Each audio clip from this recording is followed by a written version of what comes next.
Ladies and gentlemen, welcome back. It's Tuesday night. Time for the best show on the air and everywhere across the world. The Bama Standard. You know what to do. Hit the like button. Hit the subscribe button. If you're in the live chat, get rowdy. Do your thing. You always show up and show out. If you're watching the replay, get in the comment section below. Show us some love there. We don't do it without the fine folks at Workspace Solutions. If your business needs a digital presence, full-fledged marketing team, SEO, or any other business need, these are the guys you need to coach up your team. Visit them today after the show, of course, at workspacepros.com. I'm your host, Justin Riley, but the man who keeps it all together, who brings the star power, the undefeated, undisputed king of comedy. And he's the star of the show, everybody's cousin, Steve Brown. What's up, guys? How's it going, man? A little tired, man. The same girl that was after Terrell Lewis is after me, too. I got away. All right, I'm here. What's up? Surviving. Catch your breath, bro. Catch your breath.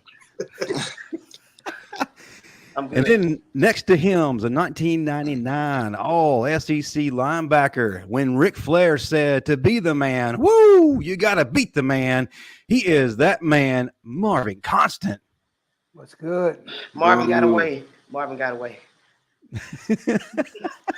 He survived, did he? Okay, All right. just above him. Okay. Y'all about time. Is a senior analyst of Touchdown Alabama magazine, a man who keeps Paul Feinbaum gainfully employed, an international sex symbol, at least in his own house, Stephen M. Smith. What's going on, brothers? It's Tuesday. We're talking Bama time. We're talking Bama. We're talking recruiting. We got it all for you. Yes, sir. Stephen stayed in the room. Go ahead. In the newest addition to the family, an all-SEC defensive back, a man who's worn so many hats, I forgot what all he does, but he is an expert of them all. The legendary Smoke Dixon. Smooth. Steve, I wasn't even there, so don't count me in that party. I was thinking of something. I got you first. Well, folks, we got a special show tonight. We've got a lot of info to come in your way. We're going to get to all of it, including the winner of the jersey giveaway. Everyone stay tuned for that. Yeah. Listen, to win, you have to be in the chat. If you followed all the other rules, follow the most important rule, be in the live chat so you can claim your prize later in the show. We got a special guest here tonight, and there's only one man who can bring them on the right way. He should be calling people for the WWE, but he's here with us. Stephen Smith, tell the folks who's with us. Well, all right. So we got one of the most underrated dudes of that 2007 defense at the University of Alabama. I mean, he don't get the credit he needs to get, but this guy was hitting people out there. He was crushing folks out there. He was slanging folks in the dirt out there. He was doing his thug fizzle two-step out there, Lil John. He was out there making it shake. My brother was out there making it shake. So we're going to bring him into the room. He's going to have fun with this debate, this discussion between 2007 defense for Bama versus 2023 offense for Alabama. We got the prince in the room. We got the king in the room. Keith Saunders is here, baby. Let's go. Yeah. Yes, sir. Nephew, what's up, baby? And he Appreciate the love, fellas. Appreciate and he it. supplied the girls. Go ahead.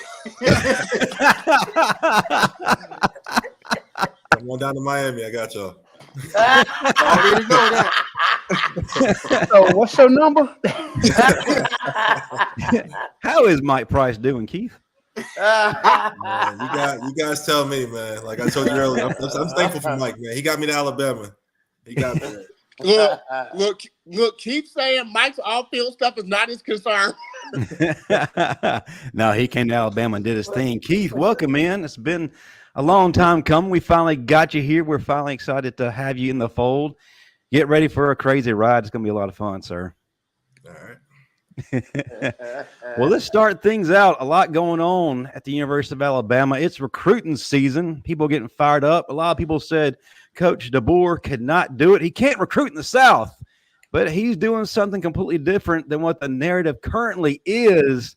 and we need to talk about it. Matter of fact, we got some big dudes on the campus here this past weekend, yesterday as well. Let's kick it all off. Ladies and gentlemen, let's get ready for the depth chart.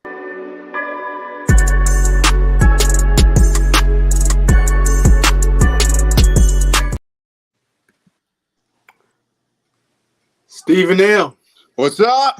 My man, listen. That's one thing they doing down there. They're getting bigger, and they get some guys up front. Let's touch on the offensive lineman that just committed. Okay, so you get Jackson Lord in here from North California, Camel High School, 6'7", 290 pounds. The brother can hoop, play basketball also. He is going to be an offensive tackle. Whether he is a left tackle or a right tackle, that comes down to Kalen DeBoer. That comes down to Coach Chris Kapovich, where they see him, where they envision in him. He's a tackle. Long arms, wingspan, athletic, can pull, can move, can block. Courtney Morgan and Chris Cap, they are building this thing from the offensive and defensive line out. And I kind of felt like they would do this, especially after last year. You give up 44 sacks to Jalen Milroe.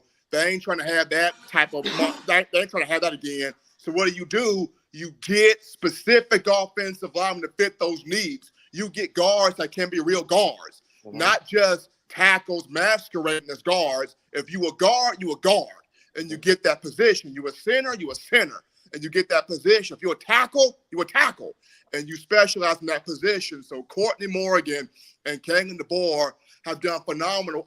Let's get specific guys to fit what they do. Marvin's a linebacker. They need a linebacker. They got Marvin. So this coaching staff is getting specific guys who they know this is what they do. That's what's up. And now when you look at them, Steve, they did this at Michigan, and they also did this in Washington. Courtney's an ex-offensive lineman, old school, and he understands that when you come down south, everybody's always talking about the athlete and speed. But what separates us down here in the SEC is you also match those athletes with those big guys up front that move people. They want to get back to old school Alabama, dominating up front, dictating offense, running the ball, passing second, and telling people we're going to do this and you can't do nothing else about it. Those days of Bama having offensive linemen that got to transfer from Vanderbilt to come in here and start, they're trying to put an end to that. They're trying to build a nice pipeline of guys coming in and playing. So that's where the emphasis has been on the offensive line throughout this whole recruiting process and their official visits. They're trying to win the box. Last year when they posted that picture of the offensive line, how big they were, the only people that were intimidated were Golden Corral. I told y'all at the beginning of the season, that makes no difference that they that damn big. Ain't nothing scared but a buffet. So I'm glad that they're getting this right now. Right. Now, so Marvin, to your point, that's the reason why you bring in Coach Chris Cap, because Coach Chris Cap mentioned back in the spring, we don't want guys overly big, right? We want dudes that can move. We want athletic, big men that can move. Yes, big, but light on their feet, can move their feet, can get out, can establish an anchor, establish a base, reestablish should they get knocked off their base. Most importantly, if you're trying to pull around and lay that kick-out block, get around and lay that kick-out block, lay that counter block, put a hat on the hat around there. So this was something that Chris Cap wanted. Let's get back to getting athletic dudes. So what you're saying is they can pull and move like Justin when he moving his single wide. I'm not going to take the bait, Marvin. I'm not going to take the bait, Marvin. All right. Don't take the bait, Steve. Don't take the bait. Stay focused. So let me ask. Didn't Washington have one of the best offensive line in college football last year? And I think they did. They did. And I think Bama is kind of getting the blueprint because honestly, back in the day, Bama was known for mauling people and just running it down your throat. So we're kind of getting back to that, and I really like that. You know what I'm saying? Physical play is coming back because they understand that's going to win. And in the age of the transfer portal, you got to overemphasize and oversign big guys because that's the first thing that goes in the portal, offensive linemen. If they second teamers, they're going to be first teamers somewhere else. If they third on your team, they're going to be backup somewhere else. So you have to sign the right guys and emphasize on that offense and defensive line. Okay. So going back to your point, Steve, Washington did win the Joe Moore Award last year for the nation's top offensive line. They did win that. And if you look at last year, the Huskies were number 1 in the country in terms of pre-snap motion shifts, eye candy, window dressing, just deceiving a defense before the snap. Washington was number 1 in the country in doing that. So, and much of that was, how athletic their offensive line was, not just handling their guy initially, but also working up to a linebacker, whether it's an inside guy or an outside guy. So Chris Cap, Kalen DeBoer, Courtney Morgan, they're building this inside out. And the thing that they want to do is protect that quarterback. Same way they do with Michael. That's the main thing. People forget. In 2 years at Washington, Michael Penix was only sacked 8 times in 2 years. Wow. Think about it. He was in the Texas game. I'm saying he was only sacked 8 times in 2 years. So that offensive line, which was last year led by Parker Braussenberg, who's now here at Alabama, that offensive line in Washington did work now. And Troy Fatanu that got drafted in the first round. Their left tackle got drafted as well, too. So they're producing good guys. They understand what it takes, Marvin. I hear what you just said. Snuck that one in there, Marvin, saying Texas. But Texas didn't run through them like Texas did Alabama.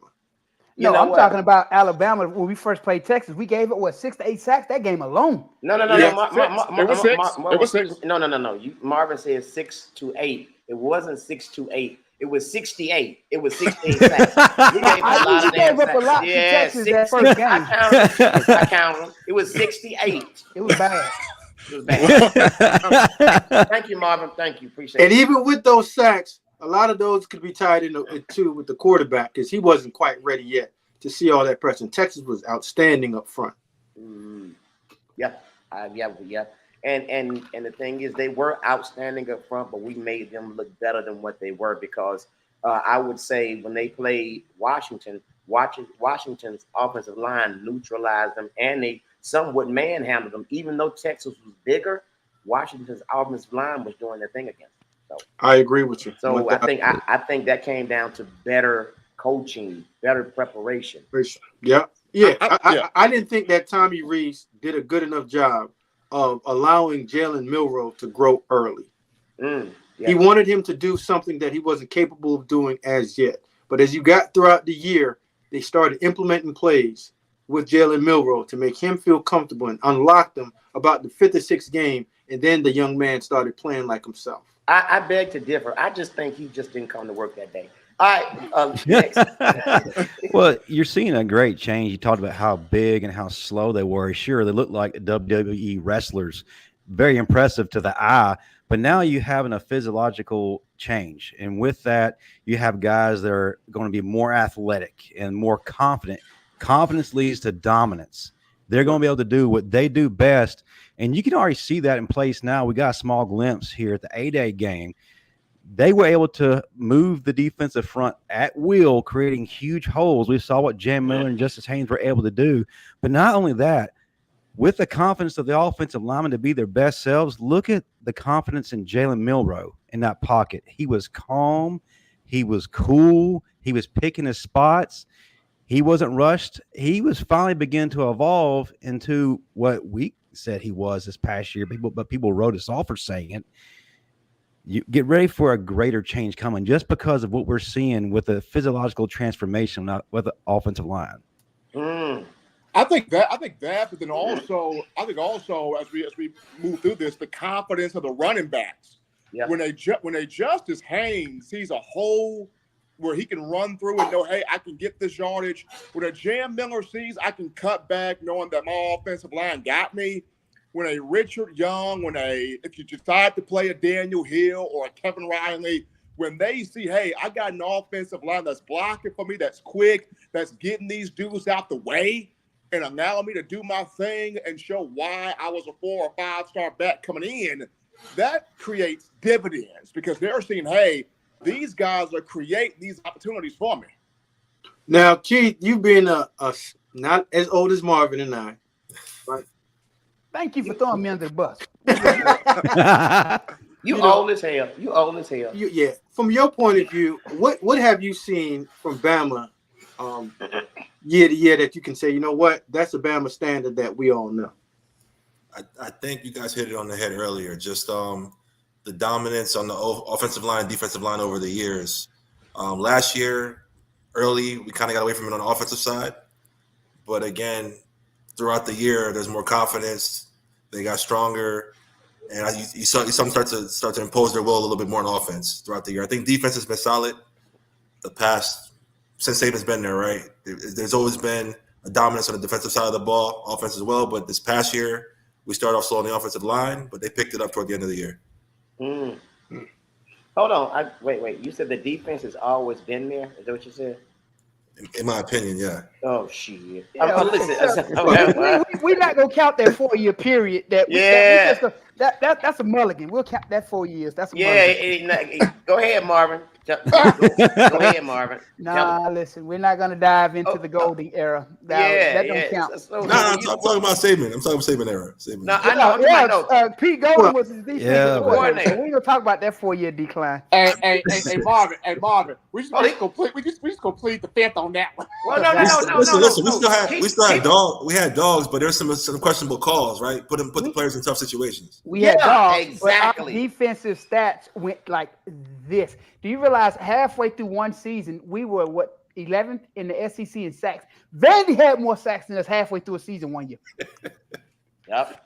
How did it end though? See, Marvin, here's what I said this last week, and I'm gonna say this again.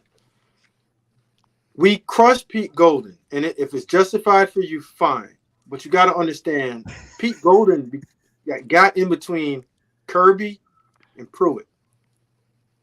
Right, so if you had other options, this whole type, when you're stuck between that, the expectation, how high can he ever reach those? And he also got into Alabama when the game started to change. Yeah.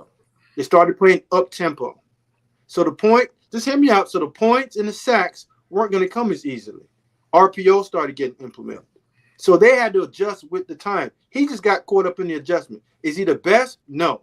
But I think worse? Yes.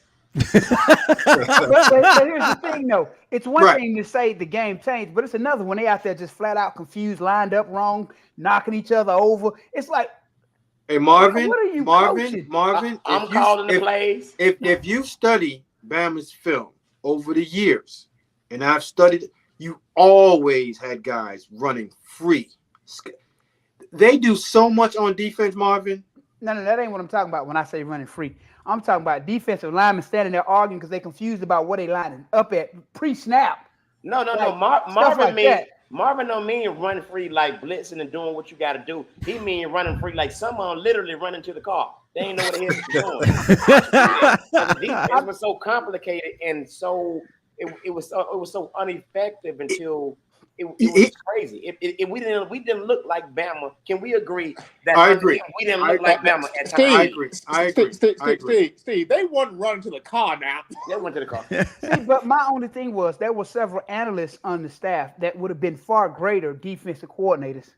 They there. Why not make the change? The pen is up. What I would say is, Marvin, the guy that hired him, Nick Saban, is the best coach that any of us have been around in college. Yeah. If he felt like Pete Golden was the right guy for that job, he gave it to him. No, somebody cut a deal. They did. So we have one guy on the show that's dove into that playbook with Alabama's defense. Keith, how complicated that first year when you guys went from the 4-3 to 3-4? How complicated was that defense? Man, it was like. So the regular playbook, we'll say, was 100 pages. Saban came in with like a 400-page playbook. He came in with 2 novels, didn't he? I've seen the playbook. We've seen it. For every type of coverage or every type of alignment, there's a variation for this or for that, and like you had to know every level of it. So like it was like we could be running this play, but the audible could be this one or that one, right? So like there was like 3 variations for every type of call.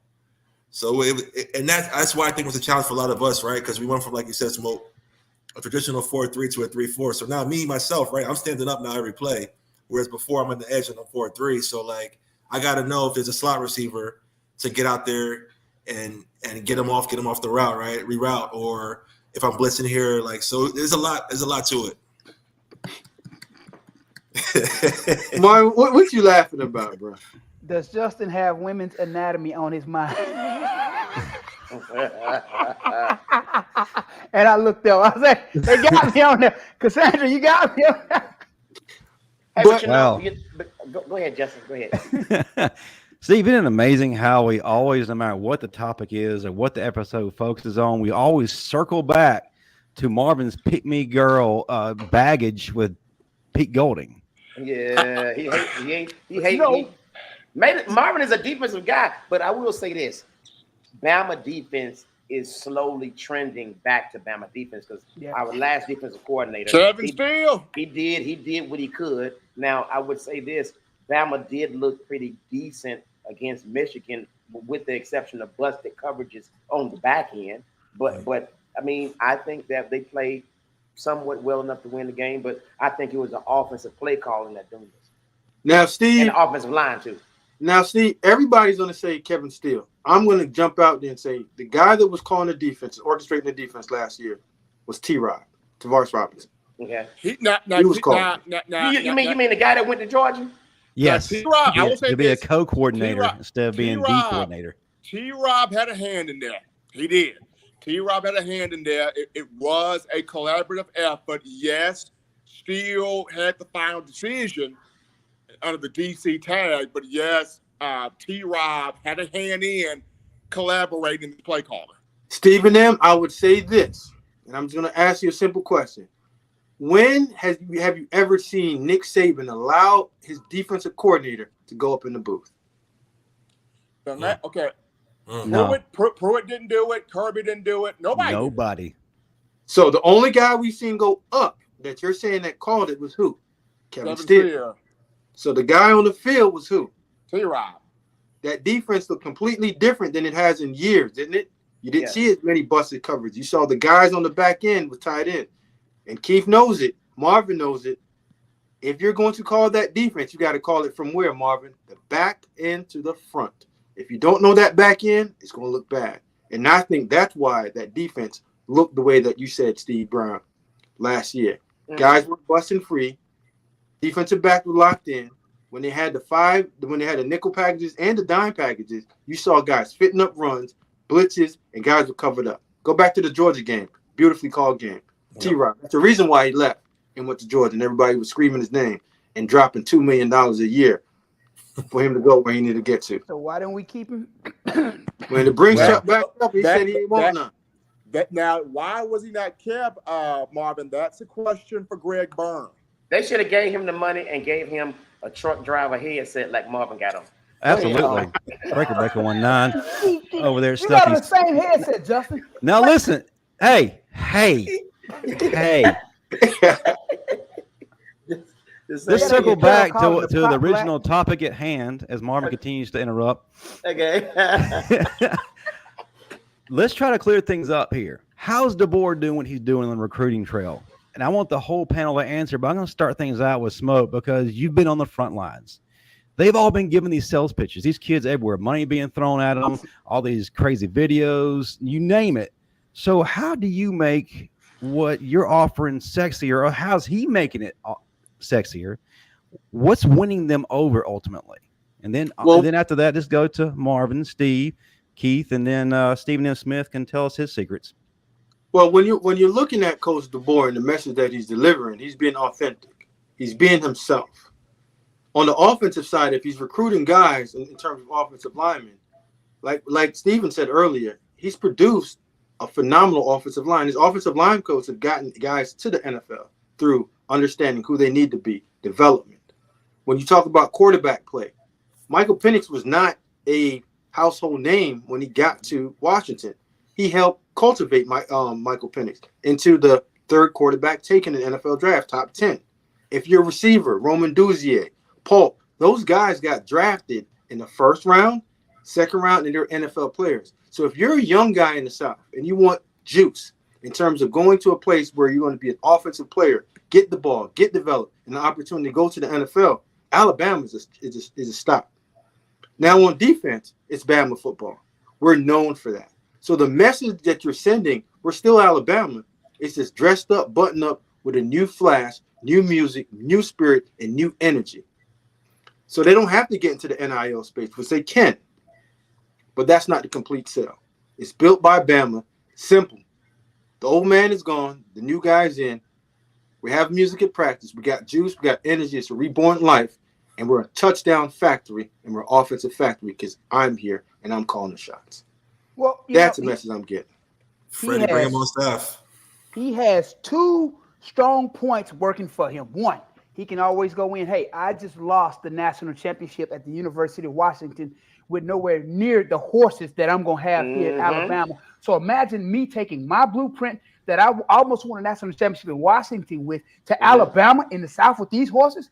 And last but not least, ain't no damn feeling nothing like when you walk out that damn tunnel in Bryant-Denny. It is electric, electric, electric. It is the best venue in college football. Bryant-Denny Stadium in Alabama football sells itself. You put a kid out there on a visit, you turn them lights on, and he walk out, you pump that crowd noise in there. Man, listen, it's over. Ain't nothing like it. You know something? I don't know why people are like, well, first year, 9-4, 10-3. Honestly, man, with the horses he had, and he with his blueprint that he almost won the national championship with, like Marvin said, I've been saying this all along. A lot of people are gonna get surprised. A lot of people are gonna get beat up on, and I'm telling you, he's gonna get everybody's attention when he beats up on Georgia when they come to Tuscaloosa, because it's going to happen. These guys have a renewed spirit. They have a lot of energy, and they want to prove to the world that we are still Bama. Watch what happens. There you go. Exactly. Yes, sir. We honestly could have. They're in trouble. They're in trouble. No, we still Bama. No, they ain't in trouble. Still the same players plus. So tell me what changed. I like it, Steve. Yeah, I think Coach D is he's a proven winner. And then you look at what he's done, who he's put out, like Michael Penix, the guys on the offensive line, defensive players, and then it's Bama, right? Like Marvin said, it's Alabama. You go through Bryant-Denny, walk out in that field, it's nothing like it, man. Fans screaming your name, it's a wild atmosphere. The history with Alabama, that's what got me. I got to the campus, I was like, man, there's so much history here. Now look at what Saban's done the past 18 years. Even more history to add on to what's already in place. So, like, it's just Alabama sells itself. You have a proven winner at head coach. And yeah, we're still Bama. The biggest thing in all of this, guys, is here is a guy that was not afraid to step into his shoes left behind by Nick Saban. Everybody else would have said, no, I don't want it. I don't want to touch that. Get that out my face. No, DeBoer said, this is exactly what I want. I want the pressure. I want the expectations. This is exactly what I want. DeBoer, in his introductory press conference back on January 13th, looked at everybody and said, this is the only place I would have left Washington for. This place right here. He wants it all. And when you look at a guy that has seen Nick Saban win 6 nationals, 9 conference titles, everything that he's done, and still says, I can come here and build off of what this man had already laid down, that gets recruits' attention, that gets current players' attention, that gets everybody's attention, because he's like, look, this man was just nearly about to win a national championship in Washington. Now he comes to say, hey, Saban gone, but watch this. As Usher said, watch this. I'm going to come down here, and I'm going to get this thing done with even Saban gone. Recruits are like, you know what? I want to follow that kid. But I already know, though. I already know. When he wins the national championship, they're going to give Akylin Clark the credit. Where did that come? I'm sorry. I'm sorry. I'm sorry. But, oh, boy. So Justin, just to add this as well, too. and the way they're evaluating and they're recruiting, they're still recruiting and evaluating it in a very high level. And that's props to Courtney Morgan and that staff over there. None of that's dropped off. The recruiting and just coming in there on an official visit is always going to be first class. No other, no better than that. So all they're doing is they're coming in, but they're not rinsing and repeating. They're doing what they want to do and how they want to do it. And I've always believed that if you're a head coach coming to the University of Alabama to coach football, you have to tell all the old alums, myself, Marvin, and Keith, that old style that y'all talking about, it's over. we're bringing in something new because I can't fix old. I can fix what I know. And that's what Nick did when he came in and had success. Fran did that and had success because they weren't tied to Alabama and always had to do what every alum said they had to do. They said they disregarded all that foolishness and went straight to their business and got straight to it. Hey, I don't care what approach he take, as long as he ain't costing me money week in and week out. That's all I care about. The gambling guy. Yep. I'm betting every weekend, baby. You know what? I'll be running Marvin's parlays. I got Marvin's parlays. You bring a very good point to the table there, Smoke. We as Bama fans need to forget what is old. Yeah, it's great. It was the roots of all this, but we had to adapt. We had to change. Let DeBoer be DeBoer. All these people who recently are complaining about the music's too loud, they're dancing, there's no discipline. How do you know? How do you know exactly what is going on? Or how do you not know that this approach is actually reaching these young men and allowing them to be more comfortable in their surroundings and say, hey, you know what? We're glad we're stayed. These other guys, they should have listened to us, and they're soon going to have to answer for that. But listen, we have a huge, huge debate.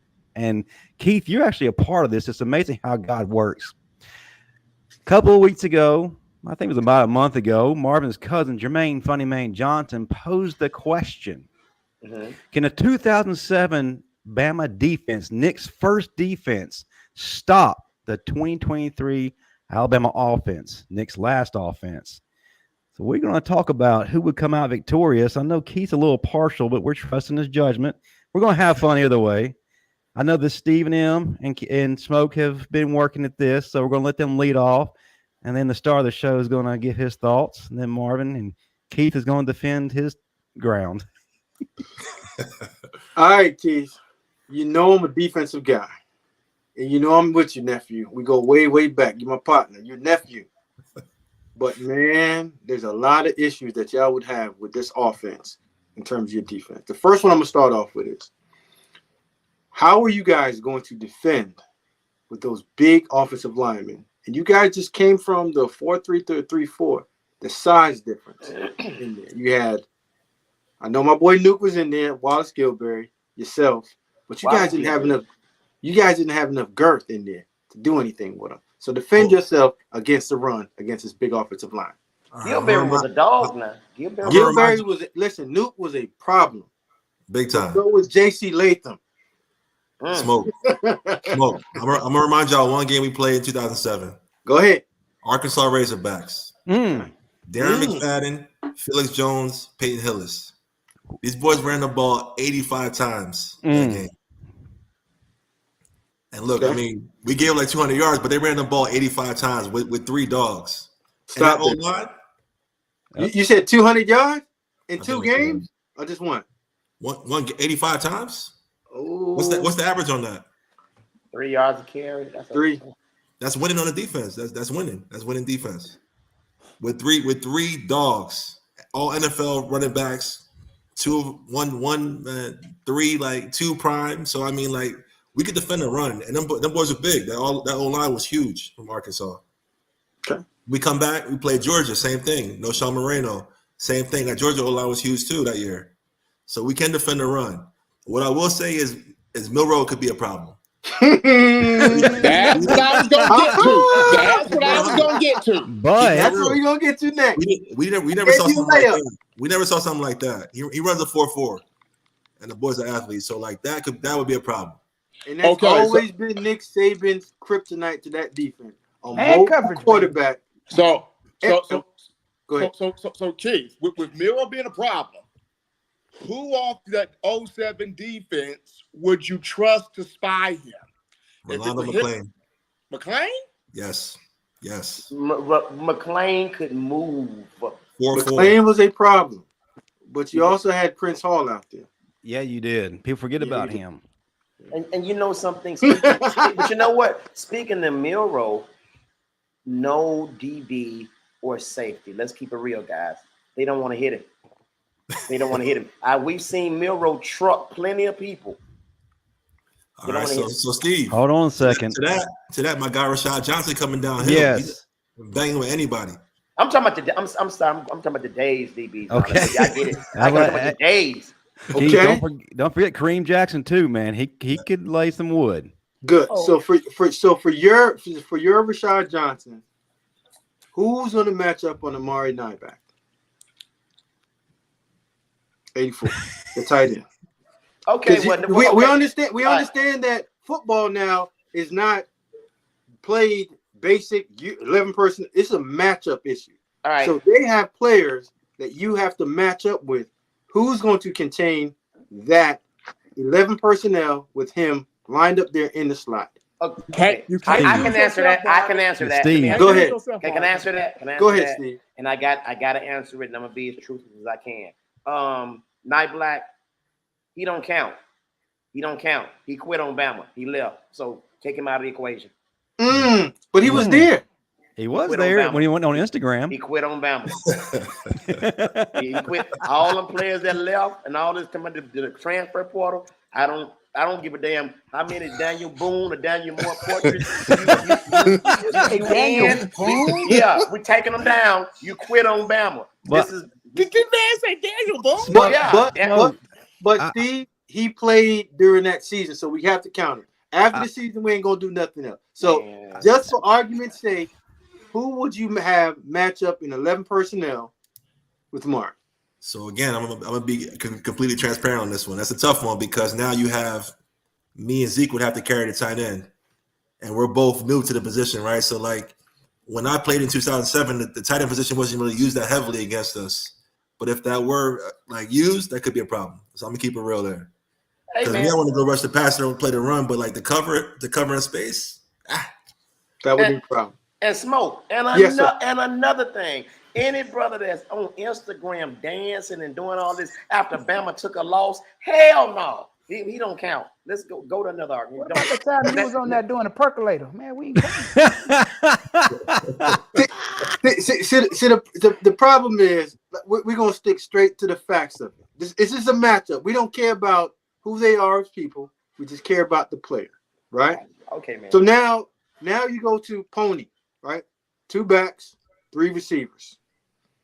Bond, right? You got Bond. Yeah. You got Burton. Prentice. You got Kobe. You got Kobe. Okay. And in the backfield, you got Jace and you got Jan Miller. 20 personnel. How do you want to defend it with your guys? Your DB, your nickel personnel. call the timeout and draw something up in the dirt because they outmanned.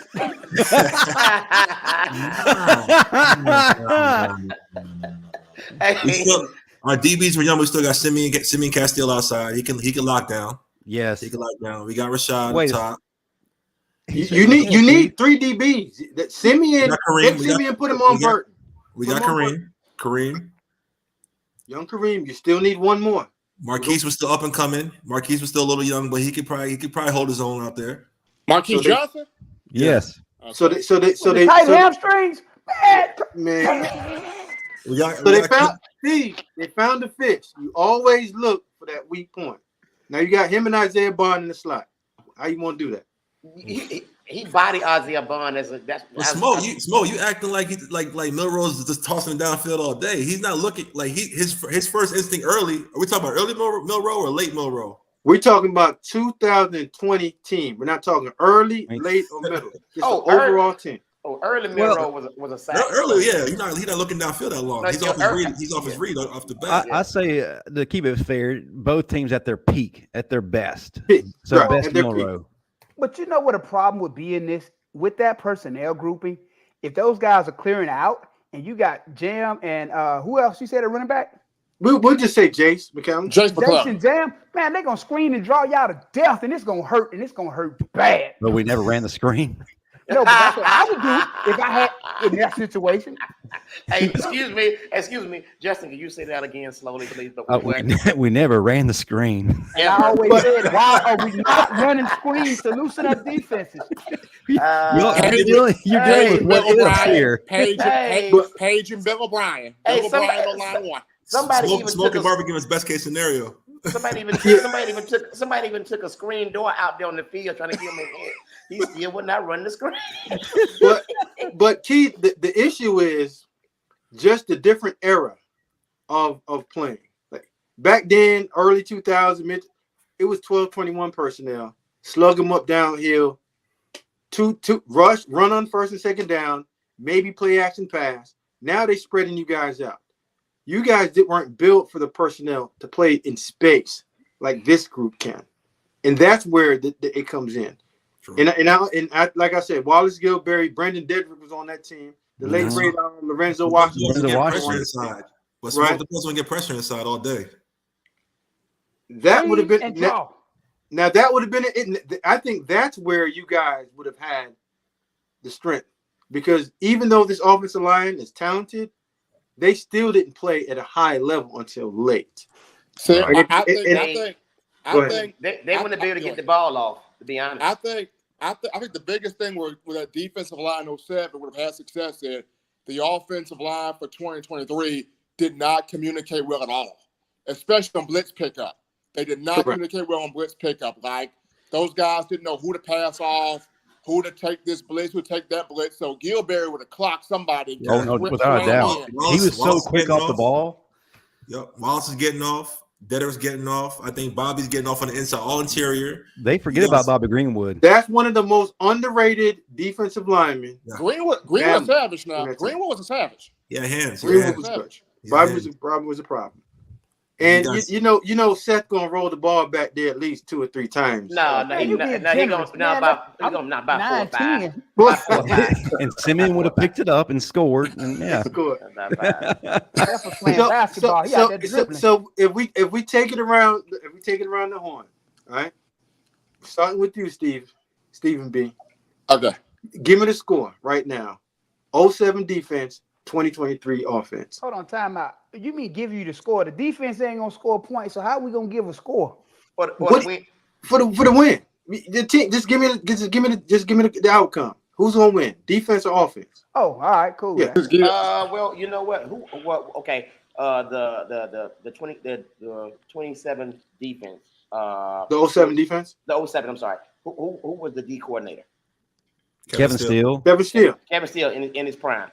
And this defense that would 23 defense was 23 offense. The offense was Tommy Reese. Confused Tommy Reese. Right. So I with that talent, I would say the defense, because honestly, all Tommy Reese called was trying to get the long ball. He was trying to go downfield, and I just don't believe with that subpar offensive line they would be able to hold those dogs long enough for Milroe to drop back. I just don't. You guys are saying a subpar offensive line, but you have at least, at minimum, 3 first-round draft picks on the offensive line. It's not them. It's the coaching. It's their scheme. They have Bama. I'll give you a perfect example, and I'm gonna get out of your way. No. Listen, don't get out of the way. Stay in the way, because you know ball. Okay, because look at this. When Pete Golding was the defensive coordinator, nobody got drafted high, and we had some dogs. So it's sometimes it's the coaching, and it sometimes limits the talent that you have. But he wasn't utilizing the talent that he had, and I feel like Pete Golding was doing the same thing. And whoever his offensive line coach was, I don't think he was pretty much dialed in like everybody thought he was. Because I think it was Coach Flood. I think it was Kyle Flood. No, it wasn't Flood. It was Wolfie. Yeah, Wolfer. Coach Wolfer. Yeah, Wolfie that came from Kentucky. Yeah. See, he came from a losing school. What the hell is he doing at Bama? No, that Kentucky offensive line was a problem. It was a problem. They actually they win the Joe Moore Award, or were they a finalist? No. I don't know if they won it, but that offensive line was a problem. They were finalists. They didn't win the Joe Moore what happened when he Award. got to Tuscaloosa, man? Well, this pause for a second. We got a couple of super chats to get to from Davis Lewis Love. His first one, even though it's NAIA, DeBoer is one of the only coaches in major college football with experience in expanded college football playoff. True. And then he adds another $5. Are we comparing a team, oh boy, that won an SEC championship to a team that lost to Louisiana Monroe? Well, first of all, thank you for the $10 total, Davis Lewis Love. Don't come back. That was my comment before we went on air. So it's a fair. If you look at it, it's a fair matchup. We're not putting accolades into it. We're talking player for player. We're picking on talent. We're speaking on talent. Yes, Okay, that's that's it. cool. That's fair. It's a fair. Go ahead, Marvin. You up? Well, I'll say this. Oh hell. I'm pro defense. I am pro defense all day long. Uh-huh. But I also know that offenses can be problems based upon their personnel groupings. Correct. And this is the one time I'm going to deviate from my normal path. And I'm going to take the offense because I think that the matchups would just be too much for that defense, man, because some of the things that they could do with those backs alone, man, when you get those backs out in space, especially Jam Miller, that's a problem, baby. That is a problem. And again, with the athletic quarterback and you're running man coverage, that is a problem. So I think it was just too many athletes on that offense for that defense to overcome that. And I love my defense now. Now, smoke. Let me throw this in there. Go ahead. Well, real quick. When Marvin says, "Well, let me say this," that means he's thinking, and when Marvin is thinking, we in trouble. So I just want to throw that out. That's the last one. Steven, then go ahead. Okay. As much as because McClain, Kareem, Simeon, them guys are some dogs there. But I would go with 2023 offense by a touchdown. Here's the reason why. Milroe at the end would have a drive where they would go hurry up. They would go 2-minute offense. I would say Milroe by a touchdown at the end. Because here's the thing that you got to understand. With Milroe, you're going to have to spy him. And having to spy him, you got those receivers clearing out. Now you open up those outside passes to the flats and screens to those backs. Who's going to cover them if you got your middle linebackers spying your quarterback? It is a matchup nightmare. Also, well, the reason I gave my answer is because I'm looking on these ratings on NCAA football, and the ratings for 2007 are better than the player ratings on 2023. So that's what made me give y'all my answer. What's the final score? Everybody voted. So I'm going to go offense 2023. And we got to get yep. Can I back my brothers in arms? Go ahead. Go ahead, Keith. And for all the viewers too, everyone who keeps bringing up Louisiana Monroe, I scored 21 points. I had to go back and pull up the stats. They scored 21 points, and one of those touchdowns was off of a turnover inside our own red zone, or backed up inside our own zone. Yeah. So they didn't. I mean, that's more of a. We did our part. You know what I'm saying? We were on the field. I think they ran 75 plays. I'm looking at. They ran 75 plays. Louisiana Monroe should never happen. Right? Hey man. So what you're saying, Keith, is John Parker Wilson? Hey, we didn't say any. No. What Keith is really saying is, for all y'all that keep bringing it up, y'all can go to hell. That's what he's saying. That's what he's saying. Exactly. I'm tired of that, but for real, like a lot of the games that we played, unfortunately, our defense was on the field a lot of those games, and we lost a lot of games in the fourth quarter. That's true. So the 7-6 record could have looked a lot different if we finished some games a little stronger. So like that's why our record ended the way it did. But back to the question at hand, I think that Rolando can neutralize Monroe to some degree. I think that our experience on the interior is going to get interior pressure on Monroe, force him outside. And if we're playing zone, our corners can help out in containing Monroe as well.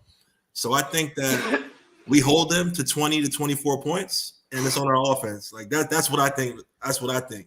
All right, Keith, I got a question. Yeah, you got two receivers to the field. You got one in the boundary with a tight end, and you got those two backs. If that tight end is stretching, he's running between the hashes, he's going to hold that safety. You're spying on Milroe with your two inside backs, and you still got to account for those three receivers and those two backs. How are you going to account for all those bodies, all those athletes? It is damn near impossible. I mean, we got to run dime, and we got to spy with just Rolando. I mean, like it's going to have to keep him in and spying on Milroe, and then play around. Who's going to keep tackling Jam Miller then? Rolando's spying on Milroe. No, our DBs could bang. Our DBs could bang. Go ahead, Jeff. Okay, so my final vote is it's going to be a tough battle. But I think the only reason it's going to be tough, like Steve said, the coaching is what makes it a lot closer than it should be because of Eric Wolford and because of Tommy Reese. And you also have to remember just how good that 2007 defensive line was off the ball. Keith is absolutely right. Don't forget about Gilberry. Don't forget about Lorenzo Washington. Don't forget about Brandon Dedrick. Don't forget about Bobby Greenwood. These guys, they might not have had the top names on every sports center, but they were quietly a dominant group. However, the X factor in all of this is on the 2023 offense, and that X factor is Will Reichert. He wins it for him. Ooh, The kicker. the kicker coach. Real quick, You know you got what? You always got to get a white boy credit. No, let's go back. That was good, Justin. That was good, man. That was good. Jimmy Wilhelm, $4.99. Roll Tide, been a bit. We're glad to have you back, sir. Thank you so much. Well, listen, before we get to the fun subject, I want to remind everybody the football season never truly ends. And the only way you can celebrate Alabama football is with a title towel. Go to whitwellsports.com today after the show, actually. Enter the promo code STANDARD. You get a nice discount courtesy of your favorite show. That's right. Get you a title towel, whitwellsports.com. Everybody get them ready. I need 100,000 running strong for that first game. All right, time to take it to the lighter side of things. We're going to start a new segment for you, the fans, that allows the players here on the panel to to tell some stories. If they're incriminating, they're more than likely from Marvin's day. And sorry, Smoke. But we're going to have a little bit of fun. We're going to hear from Marvin. We're going to hear from Smoke. And we're also going to hear from Keith because one of his former teammates and I were talking a little bit earlier, and he has some explaining to do. Start us out, Smoke. Well, Mook, I'm gonna take this back to '99, and we're down in Miami, and this is the first. When we checked in on a Sunday, we had a practice on a Monday. No, I'm sorry, Tuesday, and we went out that night. I remember seeing Cato June, Walter Cross that played on Michigan. While we were leaving, they were coming in, and I'm looking at them like, "Hey, what's going on? What y'all doing coming back?" It was like, no. We have a curfew. Me, you, I think it was Big Sam. We are headed out. So we go out and we have a marvelous time. Now, what time we come in? It's in the morning. We just staggering in, just barely, just to make it to the bus and breakfast. We go to practice. Might have been one of the worst practices ever in Bama history. You weren't playing, Marvin. We were standing on the sideline. It smelled like a gin mill out there. If it was vodka, bourbon, whatever Miami mojito was down there, Keith, it was on that field. Coach Dubose quickly blew the whistle, said, men, practice is over. And we all went in. We didn't practice that day because it was funky of alcohol. We were all hungover. And that's my locker room story. I'm keeping it clean.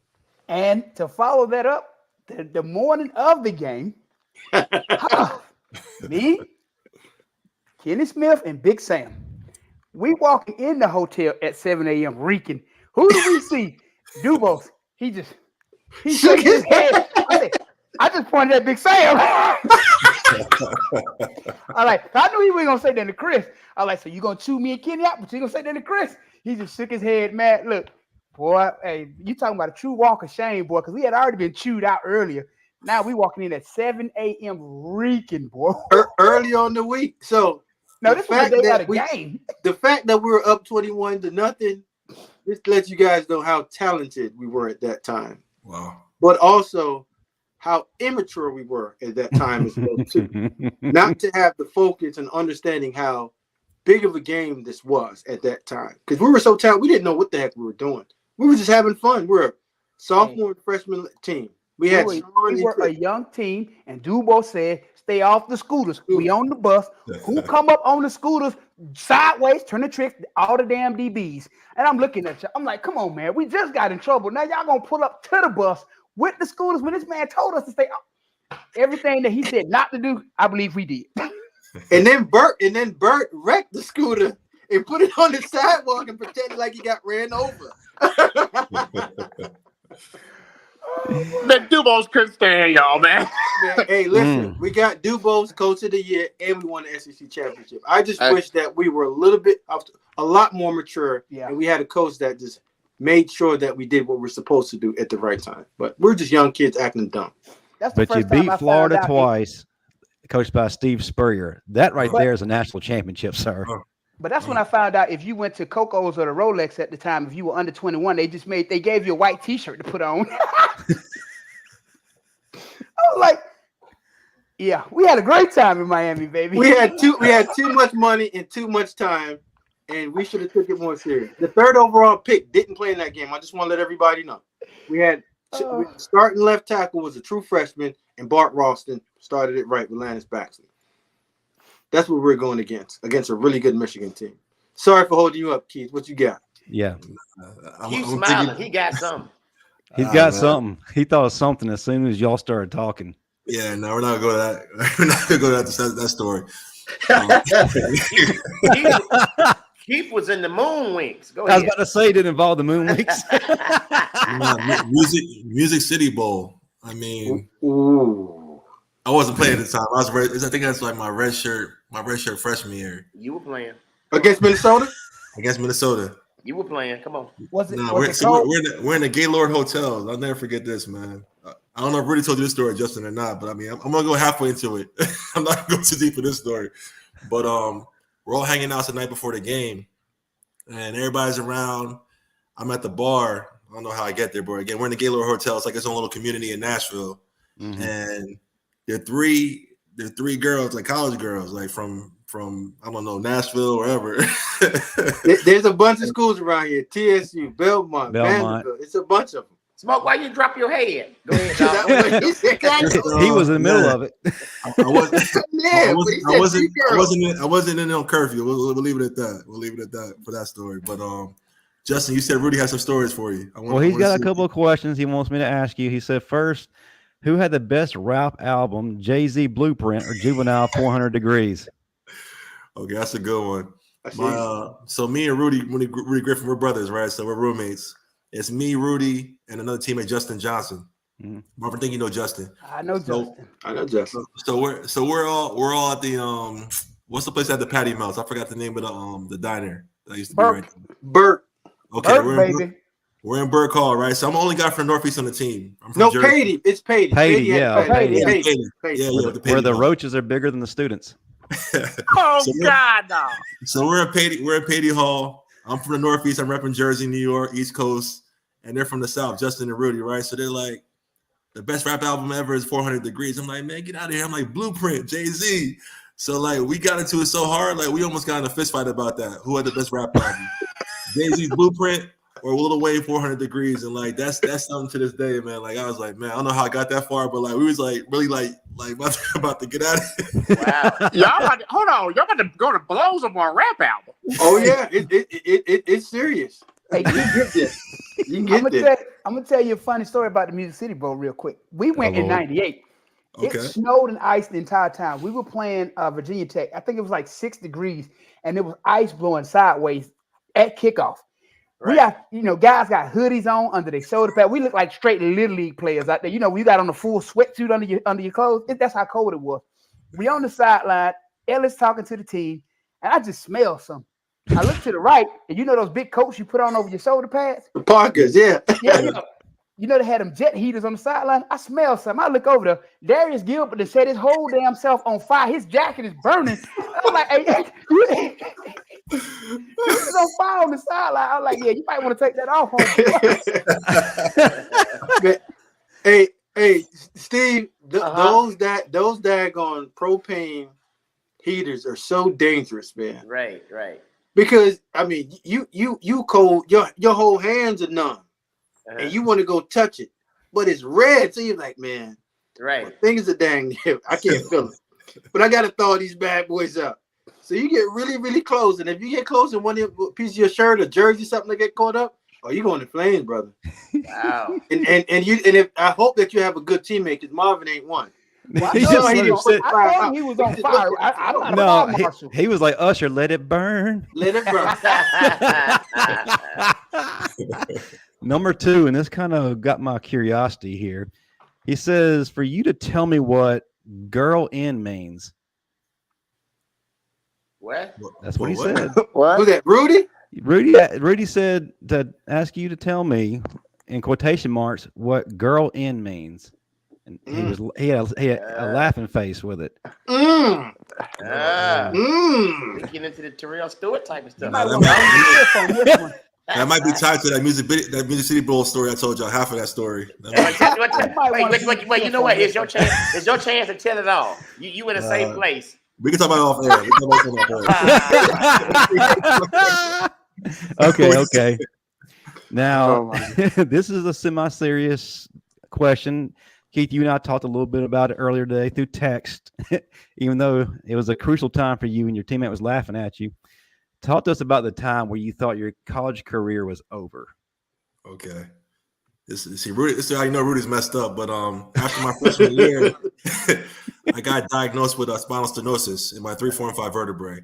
Okay. So Doc had told me like, hey, we don't think you should play anymore. So I get this news after like a freshman year. I'm like, I'm here in Alabama from Jersey. I came here to play ball. Like that's what I'm here for. And they're telling me I can't play anymore. So I'm sitting here like I'm crying my eyes out in the room. Rudy walks in and like he's like, what's wrong with you? I'm like, they told me I can't play anymore. I'm sitting there balling. This guy starts laughing like, ah! I was like, bro, I'll never forget that, man. Rudy had that goofy laugh, but I think he's just nervous. He didn't know what to tell me. Yeah. And like the way I was crying was just like, man, like my heart was broken. I was like, man, I'll never get to play ball again. Wow. But it worked itself out. We got a second opinion from a doctor in New York. And they decided to let me play my own risk. So my whole college career, I played at my own risk with spinal stenosis. Hey, you know what? Do you know why he was laughing? He was laughing because in his mind, he knew that you was gonna play again. No matter what you were feeling or what you were crying about, he knew that you was gonna play. Sometimes it takes the faith of a good teammate or just a good person around you to push you right on through. Here you are, man. I'm playing. So you want to thank you. Well said, man. I'm glad y'all had good teammates because Marvin ain't worth a darn. Yeah. Good thing you weren't on fire. Marvin would have jumped on your back. Ah! If you were on fire, you probably would have poured gasoline on you and got that's Marvin. That's Marvin. Marshmallow. That's Marvin. But how did you overcome that? I know in the back of your mind that's not something you so easily forget. How do you overcome that and still have that phenomenal career you had at Bama? Because you closed out pretty good. Yeah, man. I think I'm a competitor and like I've always been an underdog in everything, high school and college. And no matter what, I just wanted to fight. So I think like with that whole situation, I was like, you know what? If we're going to play, we're going to play. It's not going to be any holding back. Like, it's like, look, we got a second chance. We got a chance to be out here. Every day is a blessing. Let's get after it. So I took that mentality to the field and like just never thought about it again until my senior year happened against Arkansas. And then like that's when I kind of started thinking about it again. I don't know if you guys remember, but I wore like a horse collar the majority of the season. Yeah, and I was having a lot of trouble like during my senior year with like mobility and strength in my arms because of that. But I mean, I was like, hey, we're here. We got as far. Let's keep it going. Do you have any labor? Go ahead. I said it didn't look like you struggled at all, Keith. I mean, you balled out 2007. You were definitely one of the highlights of that season. No, I appreciate that, man. I was just one of those guys that worked hard, man. Assignment alignment. But Justin, they don't have any crazy girl stories. I don't understand why y'all don't have any crazy girl stories. Because when I was in high school and I played high school ball, I got with this older lady, much older lady, and she gave me gout. I could tell y'all a story. So was it Miss Cleo? Yeah, she gave me gout. But he got limited mobility in his right shoulder and right arm. Yeah. But for the fans in the audience, talk to us about the transition from Shula to Saban and how tough that was, but ultimately how it made you into the player that you are and how you finished your career. Because like I said, you finished on a high note. You got an opportunity to play for the Dolphins. So that transition definitely helped boost your career even more. Yeah, man. I think playing with Shula, Coach Kynes, Coach Randolph, Coach Turner, all those guys taught me like alignment, assignment, do your job, right? That was the mentality, right? With Kynes, it's all about fits. When Saban got there, it was a whole different mentality. And I'll never forget that that's another story too. The first day he got there, fresh off the plane, he came in the Armani suit. He gets us all inside the bubble. He's like, all right, what's what you guys got? Coach Cochran's there first day. We worked out for like 3.5 hours nonstop. Like January 7th, I'll never forget the day. Everybody rolled out on the floor, and he was like, "This is gonna be Alabama football moving forward." And from that moment on, I was like, "Yo, this guy's about to do something different." He brought in a psychologist. He brought in his mentality towards practice. It was more organized. There were set periods for everything he wanted to get accomplished. He got it done. There was an agenda. So, man, like I think with Saban, it taught me organization, and the way he coached. He cursed the hell out of you, but he loves you at the same time. So like it was that hard. Like I never been coached like that. But for me, I'm like, all right, I'm gonna do my job. Like I just brush it off and get it done. But that taught me too, like nothing in life is gonna be harder than the way we approach this game that's coming up this weekend. The practices we go through, the reinforcement, the coaching on top of us, like that all helped me become a better man, I think.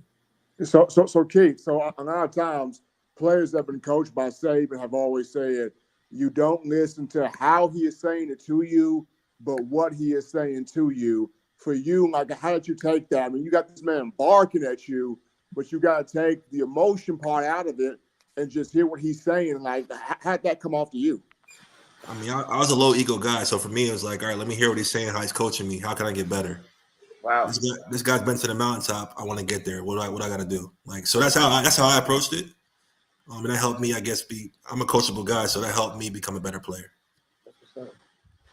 So tell us, what was your favorite moment at Alabama? Could have been a play, could have been a game, could have been just an experience with, Citizens Club. We didn't beat too many rivals during my time, man. So I think just you beat Tennessee. You routed Tennessee. So don't smoking a cigar my senior year was a good feeling. To beat Tennessee like that was probably my best memory there. Like just getting that W at home in front of the home crowd my senior year against Tennessee. Steve. Dreamland or Archibald? Dreamland. Which one? Dreamland. He's from Jersey. Don't worry about it. He's from Jersey. Don't worry about it. He's from Jersey. Don't worry, Steve. Don't worry. He's from Jersey. Just keep it. Hold on. But time out. Hold on. But he was there in the early 2000s. He was. So he was there before it really went commercial, though, Steve. See? No, before Dreamland went commercial, Smoke, you don't understand, brother. Before it went commercial, Dreamland was that deal. Yeah. Everybody working in that was naked. Let me tell you something. It was it was beautiful. Their foot wasn't the only thing that was in it. It was amazing. Before it went commercial, it wasn't a competition. It wasn't at all. So tell us about the times you hung out at the Citizens Club. What did you say? The where? The Citizens Club. Don't act like the CC. The CC. The CC. Don't take the bait, Keith. Don't do it. This kind of liability. Steve, folks. We plead the fifth. To get our guest off the hot seat, our fans have waited long enough. Listen, every week we're starting to do things to get our fans more involved. Last week, what did we do? We gave away a free Marvin Constant jersey. Shout out to Amber, who's in the chat right now. We're doing it again this week. I know y'all waited patiently for an hour and 7 minutes. Well, this week we're finally going to know the winner of a Bo Scarborough jersey. So Get ready. And remember, you have to be present. So I hope you're here. I hope you will. All right, let's see what we got here. Dig down deep. Dig down deep. Steve, I know you can see all the names in the bag without him even moving. Come on, what he gonna pull, Steve? Hey man, why you won't give away a Steve Brown turn? All right, I hope you're here. This week's winner, Avarian Jackson at Project 20. Avarian, are you in the chat? Let us know. Man. Is he in the chat? Come on, Jackson. Come on.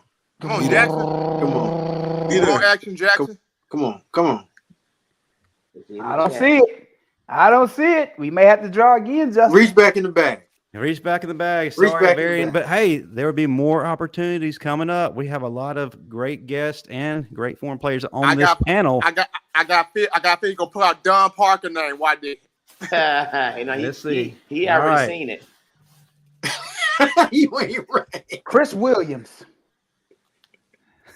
Are we giving away a pair of Steve's Gators? Hell yeah. All right, we got it. Let's see. I hope you're in the chat. I don't want to go through this whole bag without y'all being here. We have drawn Mimi Sims. Are you in the chat, Mimi? She in here. Let it be known. You here? Mimi Sims, is she in here? Come on, Mimi. Get in there. Come on. I just saw Mimi name pop up in there. Yeah. We gonna Well, see. Hey, she'll be coming in because he does see the future. Listen,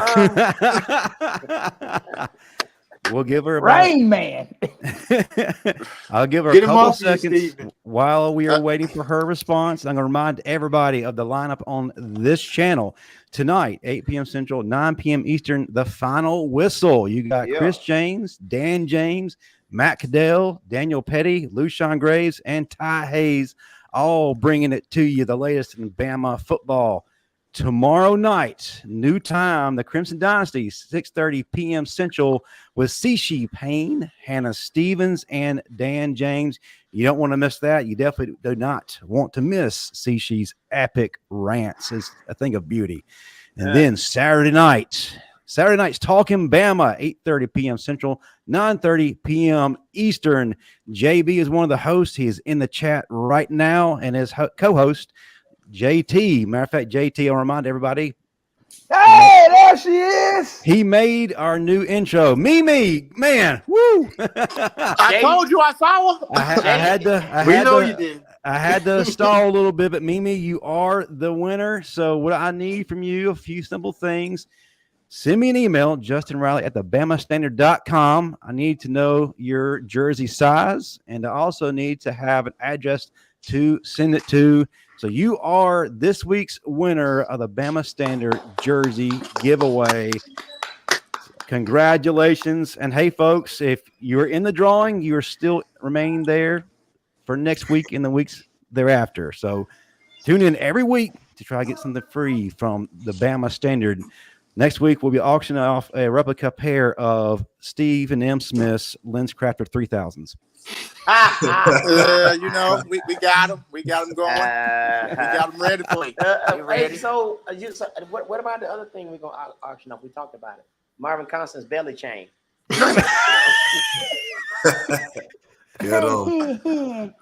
That's the last one. You're done. Well, Listen, folks, it's been a great time, and I hope you've enjoyed it.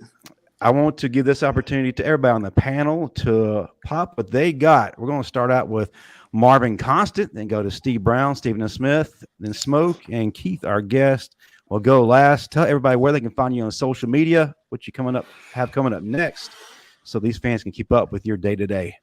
You can find me on Instagram, Constant45, Twitter, Constant451. There's direct links to Amazon on both to grab a copy of my book, Physical and Mental Fitness at 40+. If you're looking to get that all back, you're trying to get that all. I listen, 3 different workout programs, one for beginner, one for intermediate, one for people who've been doing it a while. It's 18 weeks worth of workout. So again, if you're looking to get back in shape without doing something crazy, jumping, pushing trucks, ain't none of that in there. It's real simple and easy. So great resource. Best $15 you ever spent. Amazon makes most of the money. Steve Brown. Why does this guy always growl at our viewers? Yes, my name is Stephen Brown, Stephen Wayne Brown. You can follow me on Instagram, Comic Steve Brown, one word, Comic Steve Brown. And my Facebook fan page is Comedian Steve Brown fan page. I will be in Jackson, Mississippi, Sunday doing a celebrity brunch. And then at the end of the month, I will be in Tampa at the Tampa Improv with the Qs because it's our national conclave. So I will be there. Justin, don't do that. Justin, I can't be out. Hell no.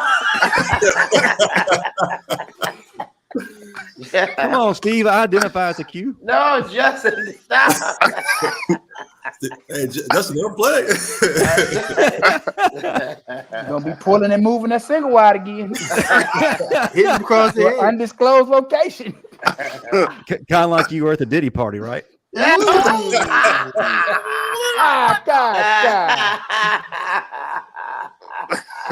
Oh man, no. Say something about my single wide again. I mean, in my house. Lap dance for TDJ. Okay, go ahead. That's why you got bed bugs. Leave me alone, man. Get ready. Okay, go ahead. You ain't right, bro. I'm not. You ain't right. They gonna come get you. You ain't right. I'm sorry, man. Okay, let me stop. Lord, dude. You ever been Nah, squatted? bro.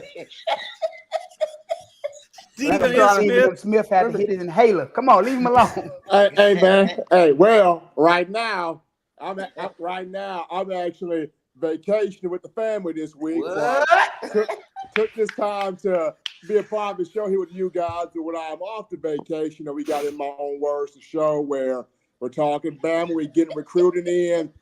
Tomorrow, Bama can see some more commits come in. So keep your eyes there on Bama, on Kalen DeBoer. There could be some more commits come in on tomorrow. Could be a tight end come in tomorrow. So we'll have to check and see that. So watch that commitment from Court Morgan tomorrow. Where y'all vacation at? Where y'all at Belson? You funny, Steve.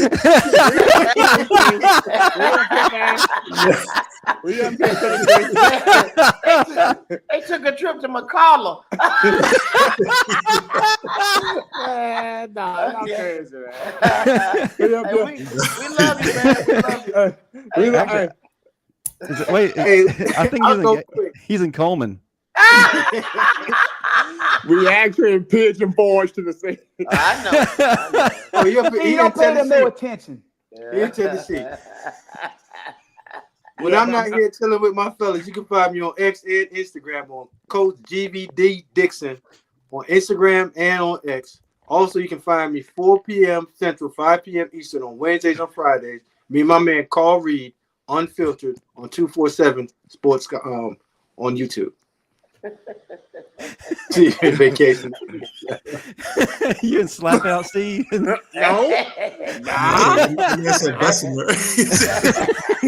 are terrible, man. Y'all are terrible. Y'all terrible. Y'all Charles, y'all terrible. Yeah, Alabama Splash Adventures. Oh, Keith, you are welcome back anytime, sir. You survived the show, so I think you're one of us now. The BJCC. Guys, I would love, seriously, man, I would love to be back on the show, man. I'm gonna try to make it to a Bama game this year. I'm thinking about going to the first game. So if you guys are around, I'd love to connect, man. Uncle Smoke, Marv, Steve, Justin, man, I appreciate you guys, man. IG for anybody is KSaw94. And again, man, guys, great show. I appreciate you guys. Hey, man. Hey, they in Mobile. Man, why don't y'all get off Steve? Steve, get them off you. Okay, well, let's get on Marvin. Look.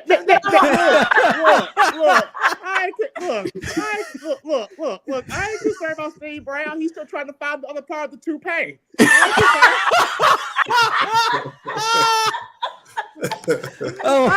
Man, y'all ain't right, man. I gotta get out of here. Y'all ain't right. Yes, sir. Thank you, our sponsor, Workspace Pros, for letting us stay here tonight and do what we do. We couldn't do it without you. Y'all visit them for your business needs, but that's going to do it for us. Oh, hit that like and subscribe button, baby. Hit it. Yeah. Oh, roll tide, everybody, and go Bessemer.